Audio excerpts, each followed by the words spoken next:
ବିଜୁ जनता दल भाई मैंने जो कथा कहते से प्रथम निज दल को संभालतु विजन एत अच्छी जहाँ 2036 मसीहा पर्यंत टार्गेट कराई विकसित ओडिशा गठनर जहाँ प्रयास है जहाँ योजना है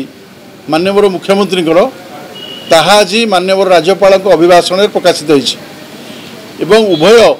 सरकारी दल और विरोधी दल स्वागत कर गृह भितर समस्ते स्वागत कर होहला करना कागज चिरिकी फिंगी ना समस्ते धैर्यर सह शुणी स्वागत कर तेणु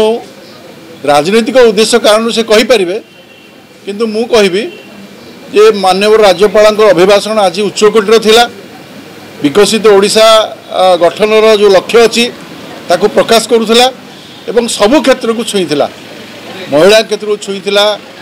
गरीब लोक क्षेत्र को छुईला चाषी को छुईला युवक को छुईला महिला को छुईला एवं विभिन्न क्षेत्र शिक्षा क्षेत्र आपणकर निजुक्ति क्षेत्र कहतु आम 32,000 पाखापाखि एवं सुधा निजुक्ति देलुणी आम कहीलु जे सरकार आसिले निजुक्ति प्रक्रिया आरंभ होब एवं सबु क्षेत्र में निजुक्ति बर्तमान आरंभ हो सारे